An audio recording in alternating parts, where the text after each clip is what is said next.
Welcome to the How to Be Awesome at Your Job podcast, the show where brilliant professionals share how to sharpen the universal skills required to flourish at work. Enjoy more career fun, wins, meaning, and money with your host, Pete Makaitis.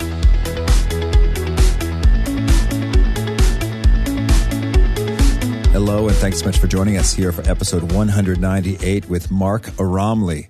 Mark is talking about what it takes to get big ideas and turn those big ideas into big results. So you'll learn 1, the best time to work on your big ideas, 2, the 2 pizza rule for great collaborations, and 3, a key strategy for convincing executives to buy in. So if you'd like to check out the show notes or the transcripts or the links to items referenced, you can find those over at awesomeatyourjob.com/ep198.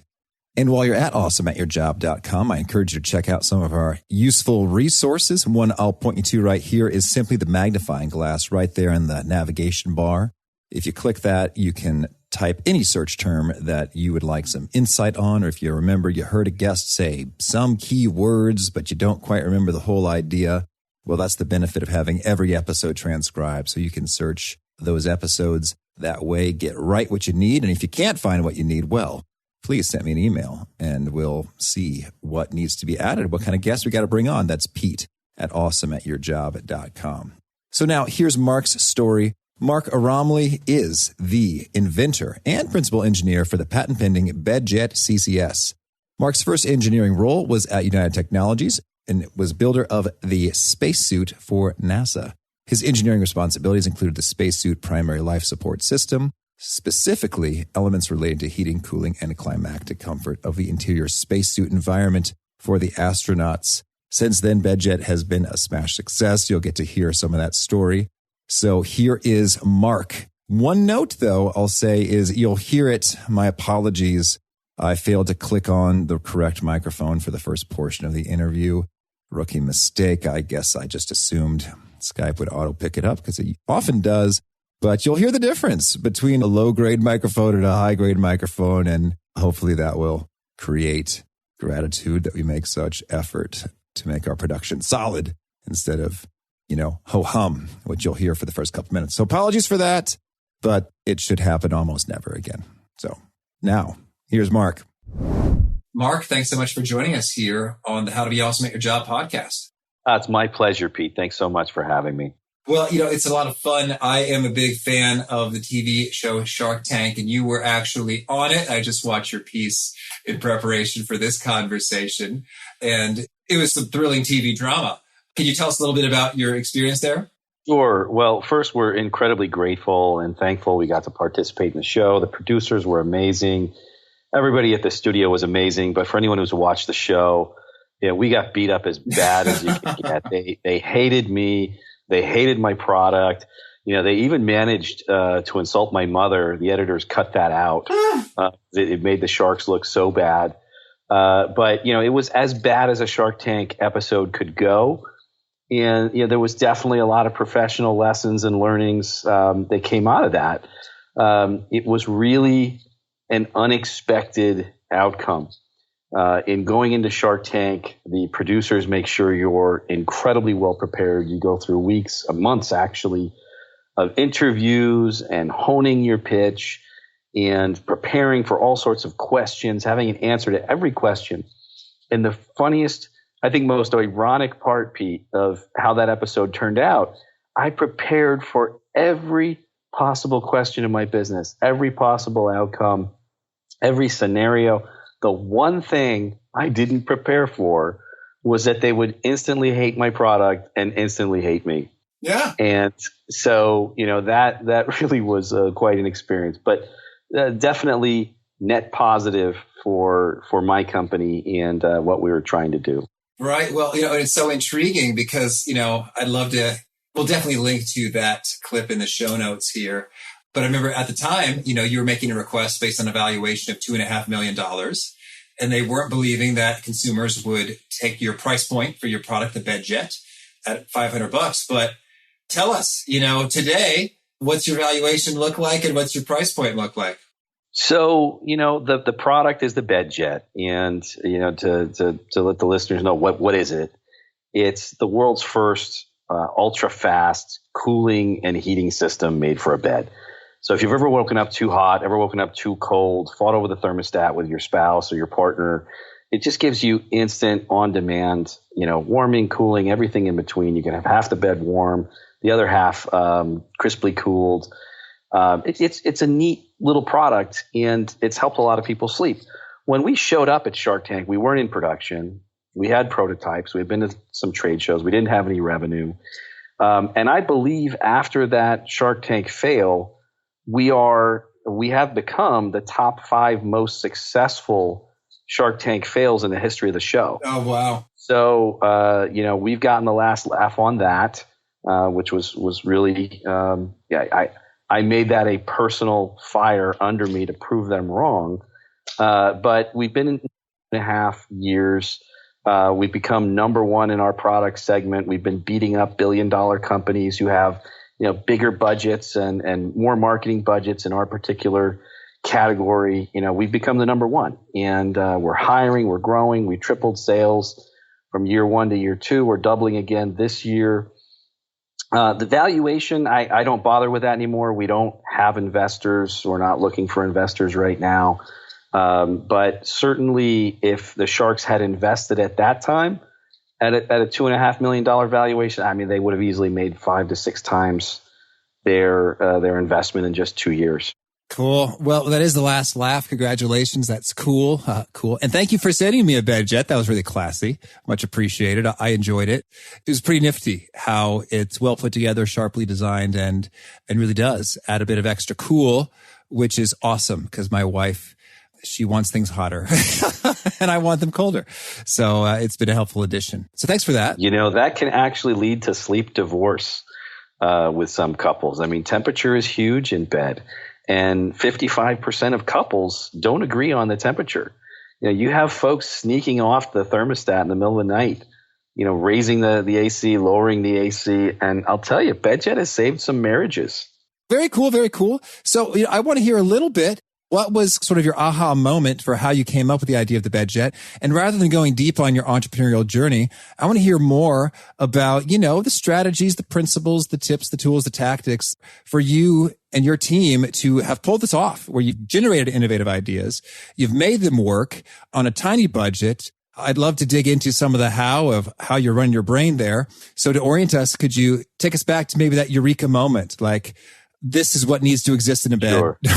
So everybody I know has had an idea for an invention. Pete, I'm sure you have had an idea for an invention. Mm-hmm. And the vast majority of us file that away in the back of our head and say, one of these days, I'm going to do this. I'm going to make this. I'm going to create this. And the reality is nobody ever does. Okay. And 3 years later, 5 years later, you see this great idea you had up on a shelf at the store or on TV. And you're like, my God, that was my idea. I had that idea first. And somebody else is making $1 million off it. So, with BedJet, I had the idea of this thing going back to like 2001, 16 years ago. I have a background in engineering and technology, and I used to be an engineer working on the spacesuit program for NASA, and I did some of the cooling and the heating stuff in the suit. So, my moment was when I lived in this apartment in California that didn't have any AC, and the heating system wasn't working, and I stuck in an electric fan heater, under the sheets in the bed, just on a whim, and went to go brush my teeth. I forgot about it. I came back out 20 minutes later. I'm lucky I didn't burn the whole place down. But I got into bed and I was like, wow, this feels really good. And there's no electric blanket could make a bed feel that good that fast. So I filed it away in my head as, it would be really great if your bed had a thermal management system, right? We were going back to 2001. I didn't do anything with it for 14 years, 12 years, between about 13 years. And, the aha moment came when I actually had a family member stuck in bed for a couple of weeks, and my mother. And she lives in a 100-year-old house and is drafty. And, we tried electric blankets and space heaters and mattress pads. Everything was too hot and too cold, too many wires in the bed. And I was like, wait a second. I have made astronauts perfectly comfortable in space, the most hostile environment possible. And yet here's so many of us can't be comfortable in our own beds. So, that moment came in 2013, which is when I actually started working on the invention. But really, if there's any takeaway from this, Pete, it's if you have that great idea for an invention, don't wait. Mm-hmm. Don't hold on to it. Somebody else is going to have that idea too. And the longer you wait, the more opportunity for it to be swept away and scooped up and commercialized by somebody else. So I kick myself for waiting that long.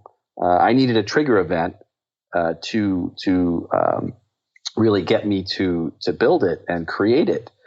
But, you hear the same story from everyone. Man, I had this idea and I just didn't do anything with it. And somebody made $1 million. Don't sit by. If it's a great idea, it's worth working on now and not later. Oh, Mark, thank you for that. And I will second that. It was right around 2007. I was a consultant traveling a lot, and my roommate, Steven, was doing forensic accounting, also traveling a lot. And we're like, you know what? It's ridiculous how our bedrooms are just empty for so long. It'd be cool if we could collect money by renting them out on sort of like an ad hoc basis with like an online platform. And I don't know exactly when Airbnb got off the ground, but I thought, well, shucks, that could have been us. Right. Whoops. It happens to everybody. Oh man. Okay. So that's one great takeaway right there is if you have a good idea, run with it because someone else is going to. And I think that could apply in sort of like the broad entrepreneurial space of building your own thing, as well as just even inside your organization. You have an idea for how something can be done better. Someone else probably has it too. And so you're saying run with it rather than waiting for years and years until it disappears or someone else does it. And you're like, oh, shucks, I could have been looking like a rock star here. There's no upside to biding your time with a great idea, whether it's your coworkers or people in different departments at your company or your company's competition. And here's an interesting case study, right? I come up with the BedJet. Okay. Instant cool, instant heat. You're going to love it. You're going to sleep great. And I hire the patent attorney to work with me to start patenting some of my concepts, thinking, hey, I'm the first guy to make this thing. Nobody's ever made anything like this before. There was some things out there, but nothing that was fast and using air and you can put on any bed and you saw the whole combination. And as we started looking at the patents, we found, wait a second, people have had this idea going in patents going back to 1942. No kidding. 1942. And yet fast forward to 2013, no product ever existed on the market. So, the takeaway from that is plenty of people have the idea, right? Plenty of people have ideas on their own actually aren't worth very much. The value comes from taking that idea and transitioning it, in my case, to a warehouse full of product that works and that you can actually sell. And that's where the rewards come. Coming up with great ideas is great, but if you don't do something with them and execute them, they aren't worth a dime. Okay. Well, that's a nice warning there. Fantastic. So now, what would you say if someone has a great idea would be sort of like the very next steps? If we do want to kind of put our butts into gear and take some action with it and not shelve it for a decade plus, what would you say would be some of the very next steps? So the thing about great ideas is they may not actually be great, right? We all get struck with the moment like, man, it would be great if our organization just did this, or it would be powerful for my career or business if I did that. It's very easy to get passionately swept up. And there's a feeling that overcomes you. I think entrepreneurs know this better than anyone, but even regular rank and file professionals, when you come up with this really brilliant idea, you feel it's great, you're passionate about it. It's easy to convince yourself the idea deserves to exist and is the right thing, just because of your own personal feeling and your own judgment. And what I've learned is the only opinion that matters on an idea, whether it's a product or a service or an initiative at work, the only opinion that really, it's not yours. It's not, wealthy billionaires like the sharks. Their opinions in the end actually didn't matter for me. It's the opinions of people who are going to be your customers and take money out of their wallet to buy your service or buy your product or buy into your initiative, whatever it is. It's your customer. And people in professional settings and corporate settings, you have internal customers, right? It's the opinion of the person on the other side who gives up something of value to take your product, service, or idea or initiative. Those are the only opinions that matter. So more important than anything else is getting that validation from those people before you get too invested and too committed, because it's easy to be passionate and let that passion cloud the data, right? Mm-hmm. The voice of the market or the voice of the people who matter in the end. Yeah. Okay. That's so good. And so now I'm thinking when it comes to the customer, I mean, in some ways, you have an internal customer, like you got to convince the VP of product or something, or finance or somebody to say yes, to fund, to invest corporate resources into a move, for example. But then you've also are hoping that move will delight, paying customers or clients on the other side. So that's intriguing in a way. You could have multiple sets of customers or stakeholders who need to be brought on board, and both of their opinions would matter. Do you have an opinion on who to start the validation with first? Right. So let's take example. You're going to your department VP and you're going to pitch a new product or service for your company. And you have this great idea. You think it's going to make, millions of dollars for your company. It's going to rocket your career. You're excited.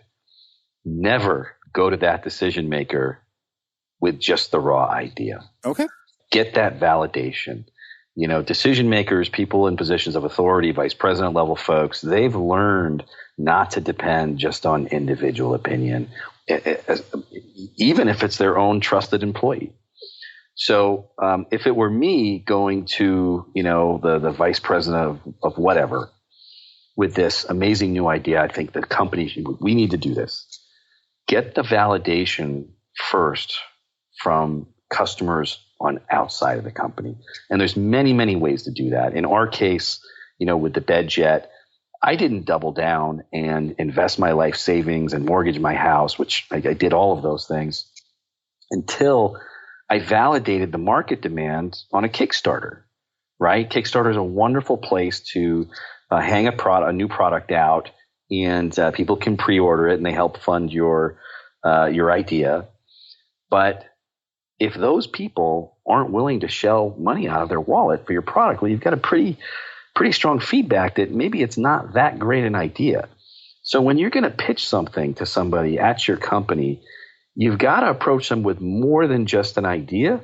You've got to present some type of data you've collected, whether it's a market survey, something that validates the opinion other than, hey, intuitively, it sounds pretty good, right? Mm-hmm. Yes. Okay. I like that. And so Kickstarter, that's one approach. What are some of your other favorite validation approaches? So I'm in the product business. And I think, market validation or validation voice of the customer, depending on whether you're a service business or product business. For me, if it's a product, you launch pre-sales. Kickstarter is a great way to do that. Indiegogo, maybe a distant second. Pre-orders through your own company's sales organizations, socializing it through customers, through your different sales channels. You never let yourself get too far without finding that voice of the customer in trying to pitch your idea internally. Oh, I like that. And I did the same thing, with this very podcast. I thought I'm into this stuff, but would the listener care? And because maybe it's like, hey, I spend enough time thinking about work at work. I don't want to do my leisure, travel, workout, cleaning time, also thinking about work-related topics. But I used some really cool tools from one was called Voice Polls, another Google consumer surveys, another the SurveyMonkey custom audience. Right. And so with that one in particular, I could say, I want these exact kinds of people, like in these kinds of cities, making these kinds of incomes and these kinds of ages. And, depending on what sample I looked at, 4 to 14-ish% of folks said they were 10 of 10 extremely interested in listening to such a podcast. And I thought, well, 4% is enough. 4% of workers. That's a lot of millions. Yeah, that's a lot of millions. Yeah. We haven't reached full saturation there yet of that 4%, but we're growing and it's exciting and it's organically, real people are recommending it to real other people and seeing growth. So thank you, listeners who are doing that. And it's been maybe the one business initiative I've had that went better than I hoped, planned, expected, going into it. And it's the one business initiative that I did the most validation to up front. I don't think your success there was an accident. There's a huge correlation between planning and validating before project and success. And I think it served you well. It served us well. And a lot of those services you mentioned, SurveyMonkey, Google surveys, they're reasonable. Right. You don't have to spend a lot of money to gain a huge amount of upfront knowledge from a wide demographic and from the right demographic.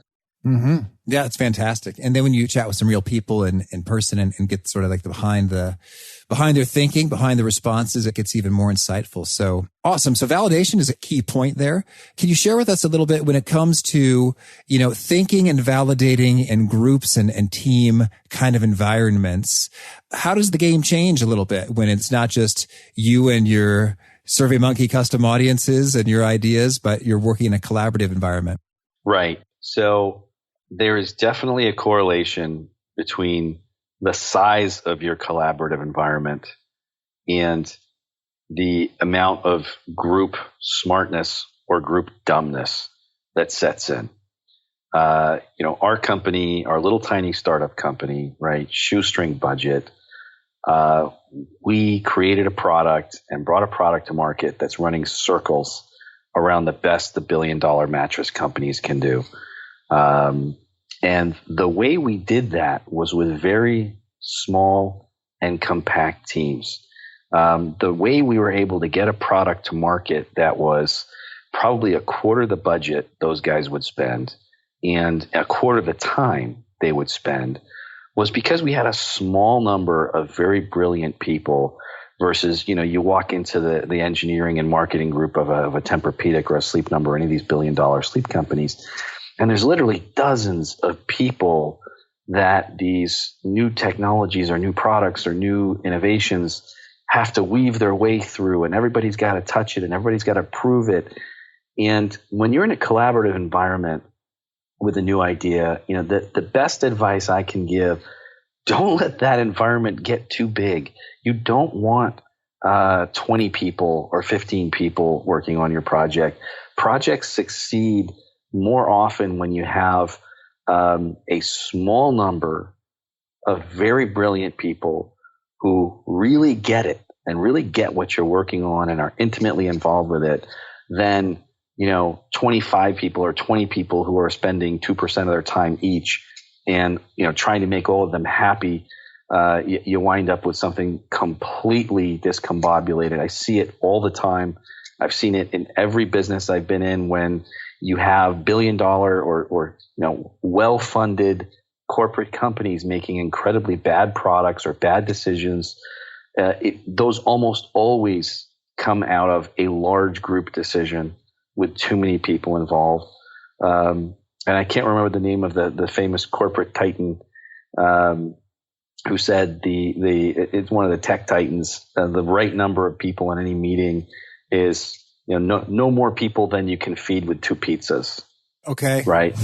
And if you got to get 3 pizzas, there's too many people at the table on the project. That's great. Thank you. Okay. Well, so now, talking about people and satisfying them all. Yeah. I'd love to get your input on when it comes to ego, in terms of people fighting for their idea or poo-pooing others' ideas and this notion of that their value or their worthwhileness, stems from their being right or their ideas winning out. Do you have any pro tips for navigating those waters? Absolutely. There's a way we think the world should work, and then there's the way the world actually works. And the way the world actually works is whether it's entrepreneurship, product invention, or internal corporate politics and egos, it's all the same. The best idea doesn't always win. The best promoted idea usually wins. And so, you see it time and time again, when it comes to products, you'll have a product that's the better technology, and yet some other product becomes the market leader. It's because it was promoted better, it was sold better, it was packaged better. And the same goes to ideas at work. You may have the most amazing new initiative idea in your workplace. And somebody may have a crappy idea. And the guy or girl who has the crappy idea may be the one picked for the limited resources for what everybody's going to work on for the next 6 months. The ideas themselves carry a lot of weight, but more weight is carried on the promotion of those ideas, how you package them, how you make them look, how you pitch them. Can't stress that enough. Mm-hmm. Okay. So any pro tips on the packaging and promotion and making them appealing so that they're winners? I've got to relate it to maybe a specific scenario. You want to have all the good stages of a basic business plan behind your idea. And even if it's something minor, you want to have that validation. You want to have thought the process through from start to finish so that all the questions your boss would ask if you pitched an idea to them, just the idea. And imagine the conversation that would follow, all the questions he's going to ask. How much is this going to cost me? What resources are you going to need? How long are you going to tie those resources up? When is this thing going to ship? Or when is this thing going to be implemented? What's the net benefit to the company? How much are we going to make off this over the next few years? What's my ROI? All those questions and an executive leader at a company would ask after hearing the idea. You want to have that done. You want to have that in writing. You want to have it look polished. You want to have it in a little booklet or a PowerPoint or a Word document, something that looks well thought out, well-rounded, and most importantly, data-driven. I think that's the best way to promote an idea. I'm not a big believer that and this does help, but socially promoting your idea inside an organization, that might help you a little bit if there's a bunch of decision makers. Spending face time with those decision makers. One other big help, actually, now this may go counter to what I just said, but is when I've pitched big initiatives or big ideas inside a company, back when I used to have a job, before I was in a meeting setting with, let's say there's 3 big decision makers, 3 executives, I would meet with each one of them individually before that big meeting. And even if it was 10 or 15 minutes, to have a private briefing, bounce it off them, ask them what they think, ask them what information they'd like to see.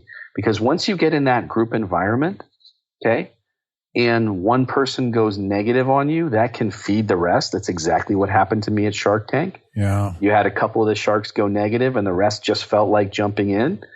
That dynamic happens in boardrooms and it happens at work. So you want to have touched each one of those people. And this isn't an email. This isn't an impersonal. You want to go see them face to face. Read their expression, read their personal feedback, and try and catalog, their concerns and their objections so that when you're in that meeting, you can adjust your presentation to address the issues that they saw. Mm-hmm. Excellent. Thank you. Well, Mark, tell me, is there anything else you want to make sure to mention before we shift gears and hear about some of your favorite things? Well, I'm good for what's next. All right. Can you share with us a favorite quote, something you find inspiring? My favorite quote, I'm going to misquote, if that's okay. Okay. But, this guides my thinking as a business manager, as I look at, particularly again on the entrepreneurship and BedJet. It's Sun Tzu who wrote The Ancient Art of War in like the 5th century BC. And this guy wrote, he was a general in ancient China. Modern American military strategy still pulls from this guy's book. And he's got so many good quotes in there. But one of my favorite ones is you never attack an enemy of superior force and superior numbers head on in an open battlefield. He didn't use those exact words, but that was one of his major pieces of advice. And you can apply that, to many, many decision points in your life. If you are going up against an opponent who is stronger, more powerful, more forces, superior, whatever, you don't meet them on a level playing field. You don't fight them or oppose them head on in a level playing field. You find a playing field where you have an advantage. Mm-hmm. Okay. I like it. I think he also said a cart of ore stolen from the enemy is worth 6. Mind yourself. Oh man, that book is so rich. It's such good reading. So many people still draw on this guy's writings of, 25 centuries ago. It's still relevant. All right. And now can you share with us a favorite book? I think one of the most enlightening reads is a book called Influence by Dr. Robert Cialdini. Oh, yes. And he was a psychologist who studied the psychology of how the human brain is influenced. And really, this book became a handbook for every marketer out there. It outlines in very scientific terms natural triggers that influence our decision making and our affinity to people, and things that can make us go from a place of no to yes. And when you read this book and you see all of these different tactics that are brain tactics, right? They're working on the circuitry of your brain, not your conscious level brain. When you see all of the tactics that are being used on you by all of the product selling companies of the world, all the big brands, the commercials, the TV, everything, it suddenly, that knowledge helps you be a little bit immune, to all of this marketing stuff that's being said on you. And you begin to look at advertising in a completely different way after reading that book. I think it's been around for quite a number of years. It's a valuable read, I think, to anybody who is in a job where you have to influence people, deal with customers, deal with sales, or even coworkers. Mm-hmm. Yeah, it's so good. It's so good. And I had to check. I think I misquoted Sun Tzu. It is a cart of the enemy's supplies is worth 20 of your own. 80 fact checkers. Well, that's the story. So yes. And oh man, Influence is one of my favorites. I read his second book, Persuasion, on my honeymoon on the beach, because that's what I do for fun on vacation, is read these sorts of books. But he brings the goods, no doubt. And how about a favorite tool, something that you use frequently and you find helpful? I'm still an engineer at heart. I still hit the calculator all the time. Not much of a tool, but I am constantly punching numbers. And I have found that maybe I'm old fashioned. I still have an old school push button calculator next to my computer.